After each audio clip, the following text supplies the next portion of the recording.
Hello, Tim from Fair Play Now on the 13th of April 2022. A few days ago, my wife Lorraine said that last time she met up with a group of friends she sees once every month or two who are very much on the other side of the argument, all of them on the mainstream narrative side of things.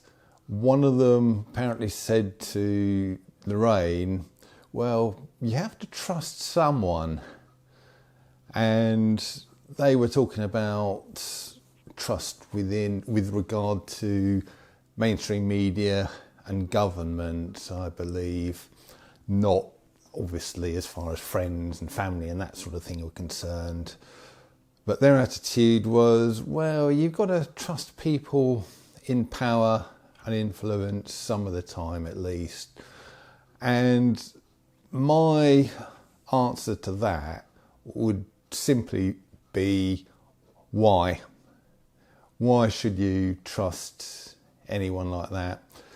At least as far as blind trust is concerned. I'm not talking about if you've done your due diligence, which very few people do, by the way. They just take the word of these people just because they're in power or positions of influence. But if you've done your due diligence and you've come to the conclusion that so-and-so MP seems to tell the truth pretty much all the time. Is there a politician like that? I don't know, but let's say hypothetically you find out that such and such a politician seems to tell the truth most of the time, and when they don't, it's any sort of minor fibs that they come out with rather than absolute lies.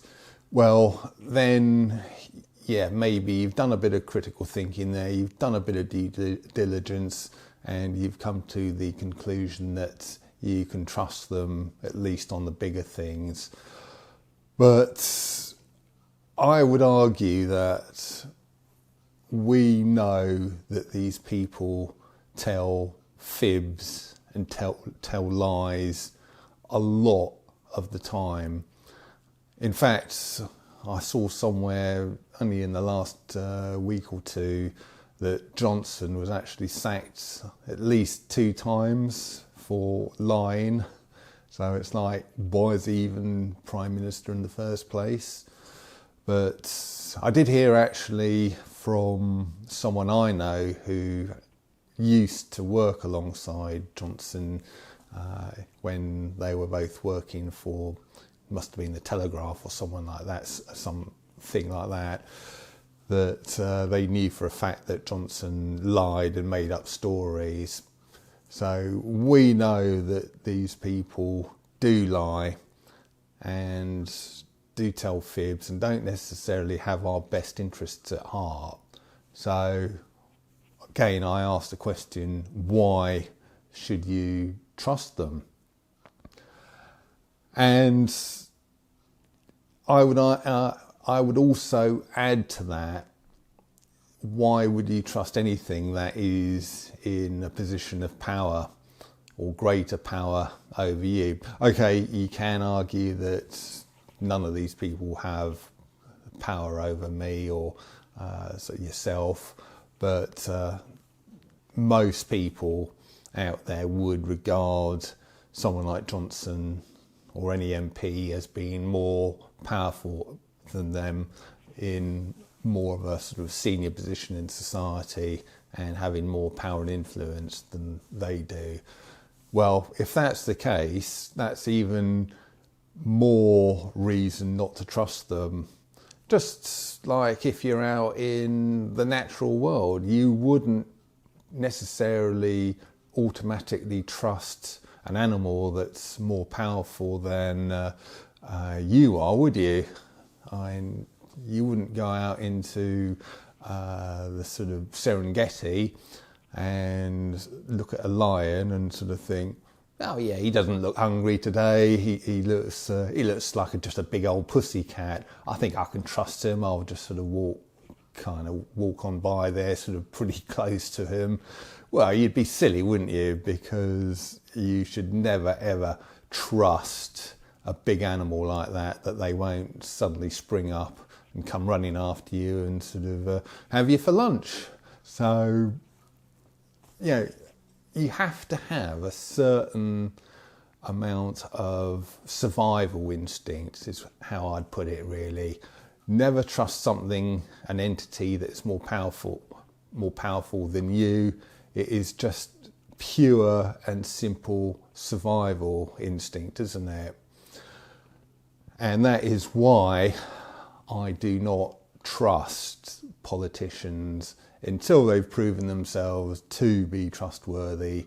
And even then, you've got to, even though they might have been trustworthy in the past, especially when they're sort of trying to get you to sort of have things put into your body or anything major like that, you still have to do a certain amount of investigation for yourself and make sure that what they're recommending is actually best for you in this instance. So that is why I am saying never automatically trust anyone. And I saw a video earlier on where this lady made this very good point that politicians, the reason why most people trust politicians so much is because we've really got ourselves into the situation where we sort of think they've got our best interests at heart kind of automatically, because after all, politicians are supposed to be representatives of the people. We elect our chosen representatives, they go off to Parliament, and then they perhaps eventually become a minister or prime minister even, but they essentially come from the same places we do. They are the same kind of people we are, and therefore we can trust them, because after all, they're like us and we're good people, so the politicians are automatically going to be good people as well, and therefore you can trust them. And I think that is the mentality that 99% of people have out there, or sort of 95% perhaps. And that might have been the case at one time in some countries. I honestly don't think it's the case now. And just imagine this scenario.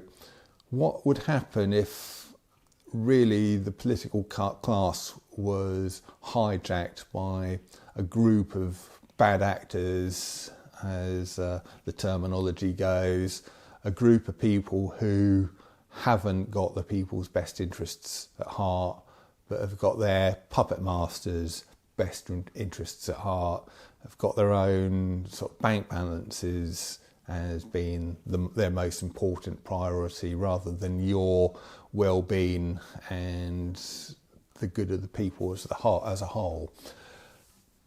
And I would conjecture that that is the situation we are in.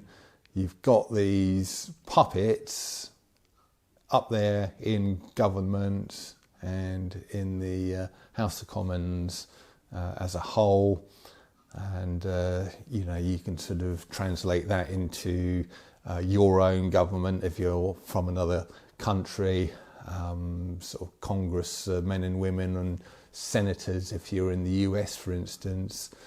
But they are not what they seem for the most part. Yes, I think there are sort of a few good eggs there, but I think there's a lot of rotten apples in the barrel, and they're either sort of directly contaminated or they're contaminated by association.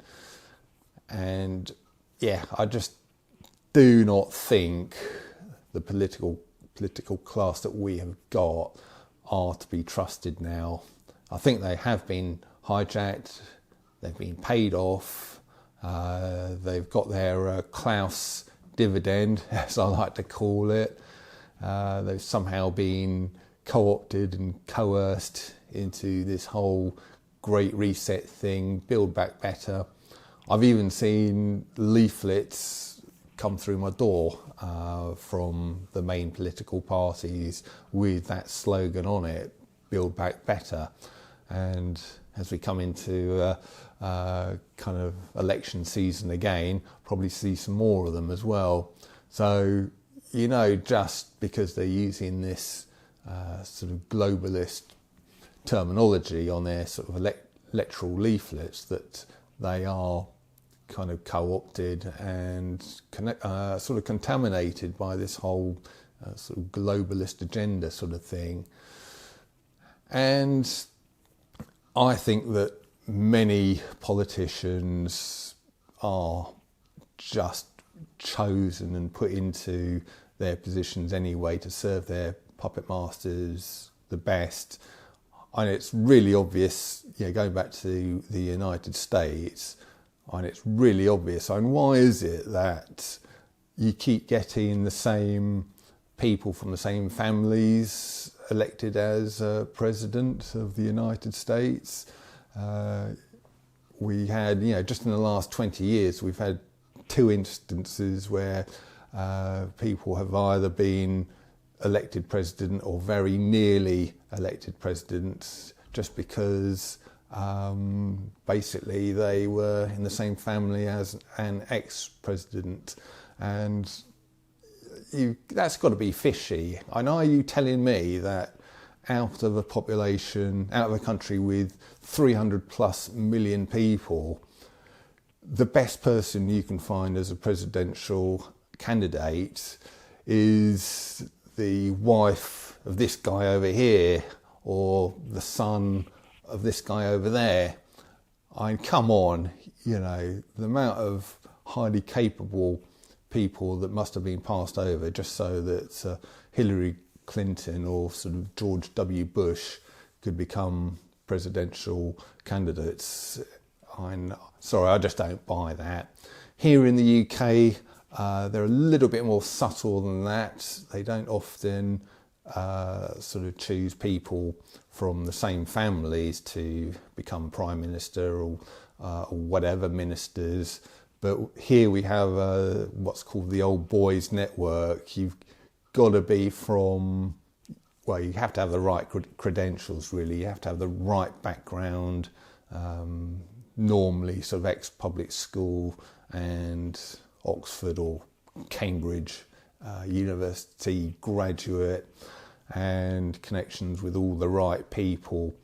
And that seems to be, on the whole, the what kind of person ends up being prime minister in this country. So it's slightly more subtle in this country, but it's the same thing.